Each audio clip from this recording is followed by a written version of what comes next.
Баршаңызға сәлем, мен каналыма қош келдіңіздер.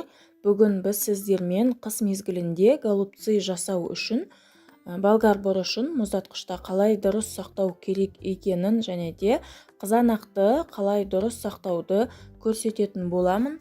Ең алдымен болгар бұрышын дәнегінен тазалап, жақсылап жуып аламыз. Және де голубцы тамағына жарамды деген осындай әдемі болгар бұрышын кептіріп, осылай сүлгінің бетіне қойып қоямыз.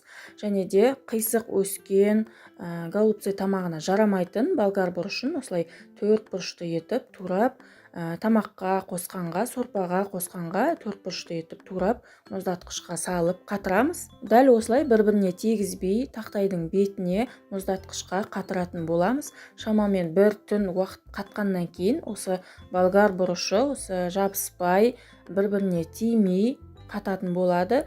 Сөйтіп оны целлофанға салып, орын аз алу үшін ары қарай мұздатқышқа салып қоятын боламыз. Бұл видеода болгар бұрышының алдын ала бір бөлігін қатырған болатынмын. Осылай бір-біріне жабыспай, тимей, әдемі болып қатқан. Және де осы тақтайға бір-біріне тигізбей немесе бір-бір данадан целлофанға салып қатырсаңыз да болады.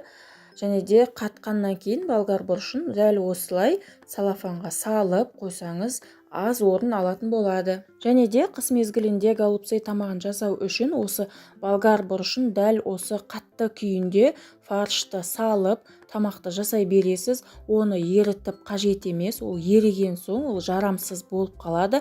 Және де қайтадан мұздатқышқа салған кезде өз формасына қайта келмейді. Екінші бөліктегі болгар бұрышын дәл жаңағыдай етіп қатыратын боламыз. Және де болгар бұрышы бір-біріне мүлдем тимеу керек. Егер тиген жағдайда сынып голубцы тамағына жарамсыз болуы мүмкін. Енді қызанаққа кірісетін боламыз. Қыс мезгілінде қызанақтан пиццаға немесе тещиный язык салатына пайдалану үшін осылай домалақ етіп алдымен турап аламыз. Барлық қызанақты турап болғаннан кейін кәдімгі целлофанға немесе осындай пищевой пленканы пайдалана отырып бір-біріне тигізбей қызанақтарымызды қойып шығатын боламыз. Дәл осы видеодағыдай бір-біріне тимейтіндей етіп қызанақтарымызды қойып шығамыз. Және де үстіне пищевой пленка қойып, мұздатқышта аз орын алу үшін бір-бірін үстіне орап және де тимейтіндей етіп осылай қойып шығамыз.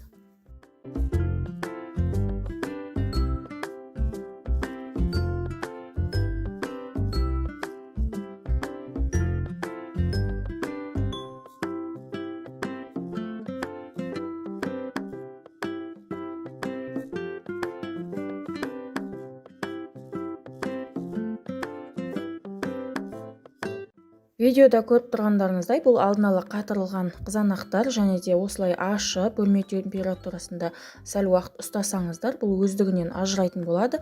Қалған бөлігін мұздатқышқа ары қарай салып қоюға ыңғайлы. Жаңағы пищевой пленкаға ораған қызанақтарымызды осылай бір тегіс болып қату үшін тақтайға салып мұздатқышқа саламыз.